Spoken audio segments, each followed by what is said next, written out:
یہ سارے لوگ اتنا زیادہ تعداد میں اور سب کے ہاتھوں میں ہتھیار ہیں، کیا کوئی لڑائی ہو گئی، کوئی جنگ ہو گئی؟ کیا بات ہے، آخر یہ لوگ جمع کیوں ہیں؟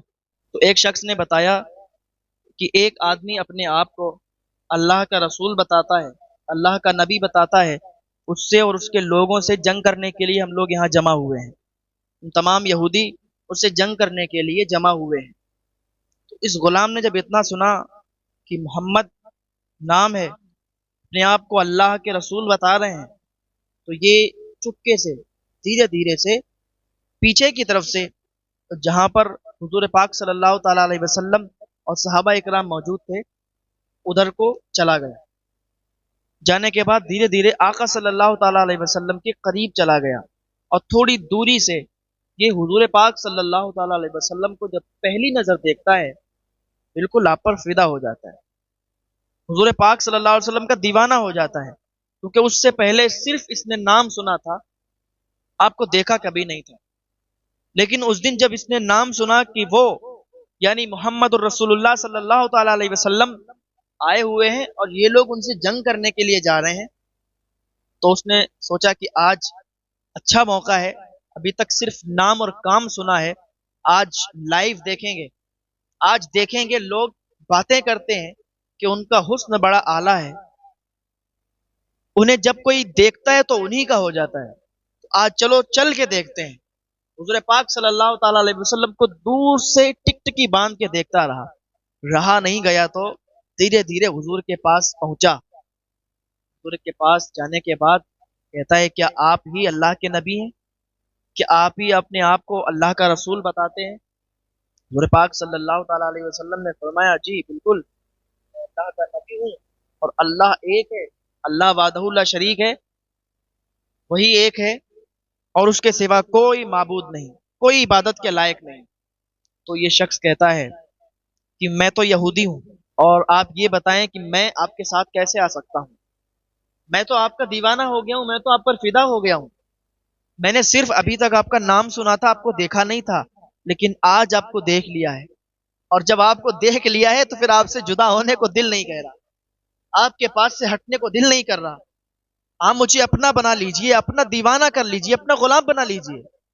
یہ شخص بڑا کالا تھا، ہونٹ بڑے موٹے موٹے تھے، پہلے تو بڑا بدصورت تھا، لیکن جب حضور کے دامن کرم میں پہنچا، جب حضور کے پاس پہنچا، تو حضور نے فرمایا، اگر تم یہ چاہتے ہو کہ میں تمہیں اپنا بنا لوں تو تمہیں کلمہ پڑھنا ہوگا، جب کلمہ پڑھ لو گے تو ہم لوگوں کے ساتھ ہو جاؤ گے، اور پھر تمہیں ہم کبھی بھی اپنے سے جدا نہیں کریں گے۔ اس نے کلمہ پڑھا اور اسلام میں داخل ہو گیا، اسلام میں داخل ہوا۔ ادھر حضور کا عاشق تو تھا، حضور کو دیکھا تو حضور کا اور حضور کا چہرہ بھی ایسا تھا، سبحان اللہ، کہ جو بھی آپ کو دیکھتا تھا آپ کا دیوانہ ہو جاتا تھا، جو بھی آپ کو دیکھتا تھا آپ پر جان نچھاور کرنے کو دل کرتا تھا۔ حسن یوسف پہ کٹی مصر میں انگشت زنا، سر کٹاتے ہیں تیرے نام پہ مردان عرب۔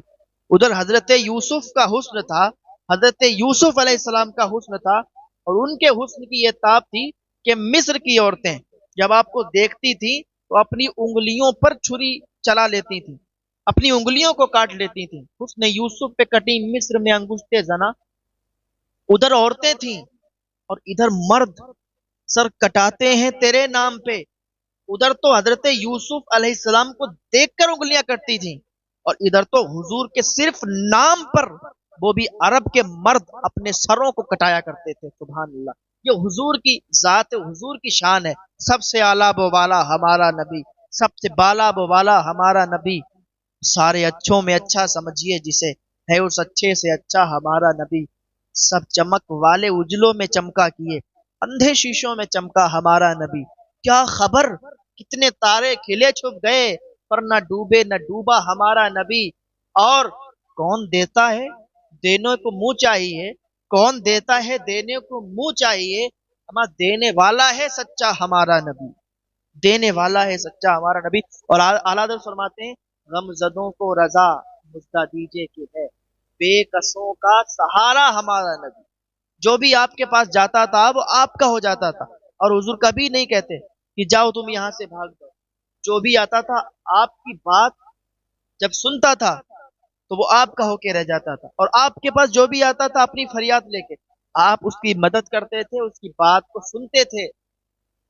ایسا نہیں کہ کچھ لوگ آج جب شہرت یافتہ ہو جاتے ہیں، شہرت مل جاتی ہے، لوگ انہیں چاہنے لگتے ہیں، تو پھر وہ ان لوگوں سے ملنا بھی پسند نہیں کرتے، ان لوگوں سے بات کرنا بھی پسند نہیں کرتے۔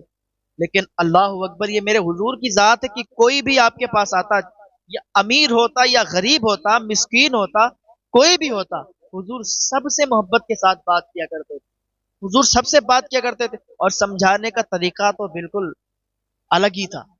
کسی کو بھی کوئی تکلیف نہیں ہوا کرتی تھی، ایسے سمجھا دیتے تھے کہ اس کو سمجھ میں ایک ایک لفظ آیا کرتا تھا۔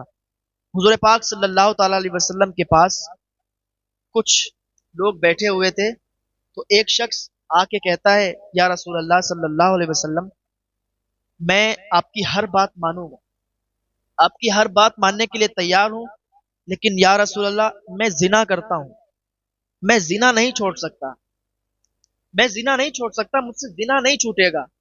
تو آج کا کوئی شخص ہوتا، ہم اور آپ جیسا کوئی شخص ہوتا، تو اس کو بڑا ذلیل کر دیتا کہ کیسی باتیں کر رہا ہے، کہ تو کہتا ہے کہ زنا نہیں چھوڑ سکتے، ایسا کیسے ہو سکتا ہے، تو گناہگار ہے، تو ایسا ہے، تو ویسا ہے، بہت سی باتیں آ جاتی ہیں ذہن میں، اس سے کہہ دیتے۔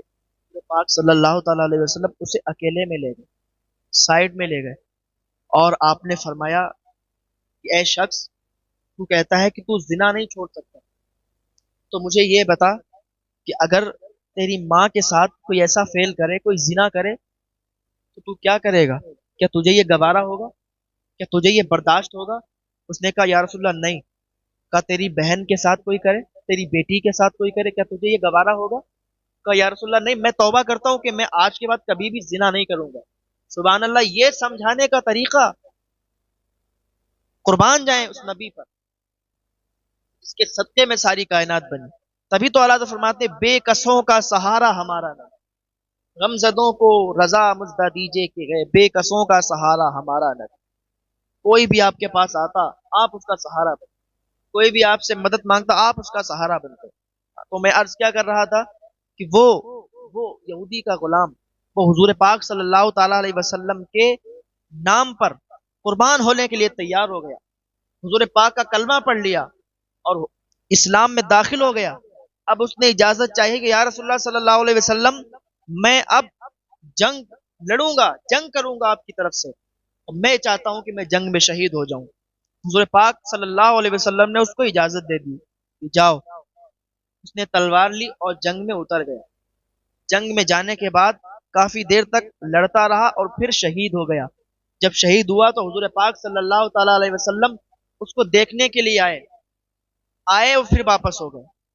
تو صحابہ کرام عرض کرنے لگے، یا رسول اللہ صلی اللہ علیہ وسلم، آپ دیکھنے گئے اور ایک دم واپس آ گئے؟ تو حضور پاک صلی اللہ تعالی علیہ وسلم نے فرمایا، میرے صحابہ، میں اس کے پاس گیا تھا، اس کے پاس ابھی حوریں بیٹھی ہوئی ہیں، اس کے پاس ابھی حوریں بیٹھی ہیں۔ آپ ذرا مجھے یہ بتائیں، کیا اس نے بہت زیادہ نمازیں پڑھی تھی؟ کیا اس نے بہت زیادہ نیک عمل کیے تھے؟ بس تھوڑے سے ٹائم میں بس حضور کا کلمہ پڑھا، حضور کا کلمہ پڑھا، حضور کے نام پر شہید ہو گیا۔ اس کا اتنا بڑا مرتبہ ہو گیا کہ تمام ولیوں سے اعلیٰ مرتبہ ہو گیا۔ جو صحابی ہوتا ہے، جو صحابی ہوتا ہے، اس کا مرتبہ بہت اعلیٰ ہوتا ہے، ولیوں سے بھی اعلیٰ ہوتا ہے، وہ ابدال سے بھی اعلیٰ ہوتا ہے۔ اس نے حضور کے نام کا کلمہ پڑھا اور حضور کے نام پر اپنی جان کو قربان کر دیا، حضور کے نام پر شہید ہو گیا۔ تو حضور پاک صلی اللہ تعالی علیہ وسلم نے اس کے لیے جنت کی ضمانت دی، یہ جنتی ہے۔ تو آقا صلی اللہ تعالی علیہ وسلم کی امت میں ہم پیدا ہوئے، آقا کی امت میں ہم ہیں، تو حضور پاک صلی اللہ تعالی علیہ وسلم ہمیں کیسے بھول سکتے ہیں؟ تو ذرا ہم بھی تو اپنے گریبان میں جھانک کر دیکھیں کہ حضور ہمیں نہیں بھول سکتے ہیں، پر ہم حضور کو کیسے بھول سکتے ہیں؟ ہم حضور کو کیسے بھول سکتے ہیں؟ لیکن آج کا یہ ماحول ہے، آج کا معاشرہ ہے کہ ہم نے حضور کو بھلا دیا ہے، ہم نے حضور کو بھلا دیا ہے، ہم نے اپنے دل سے، اپنی دکانوں سے، اپنے مکانوں سے، اپنے گھروں سے حضور کو نکال دیا ہے۔ آج ہمارے سینوں میں، ہمارے دلوں میں حضور کی محبت نہیں بچی۔ ہمیں حضور کی محبت کو لانا ہوگا، ہمیں حضور سے محبت کرنا ہوگی۔ جو ہمارے لیے اتنا سوچتے ہیں، ان کے لیے ہمیں ضرور ان کی محبت کو اپنے سینے میں داخل کرنا پڑے گا، کیونکہ حضور پاک صلی اللہ تعالیٰ علیہ وسلم فرماتے ہیں کہ تم تب تک مومن نہیں ہو سکتے جب تک اپنی ماں باپ مال سب سے زیادہ مجھ سے محبت نہ کرو. جب سب سے زیادہ حضور سے محبت کرو گے تب مومن ہوگے. حضور پاک فرماتے ہیں، حضور پاک صلی اللہ تعالیٰ علیہ وسلم. تو چاہیے ہمیں کہ حضور پاک صلی اللہ تعالیٰ علیہ وسلم کی بتائی ہوئی باتوں پر عمل کریں. حضور پاک نے جو جو باتیں بتائی ہیں اس پر عمل کر کے اپنی زندگی کو گزاریں، حضور کو فالو کر کے چلیں، تو ہماری دنیا بھی سنور جائے گی، ہماری آخرت بھی سنور جائے گی.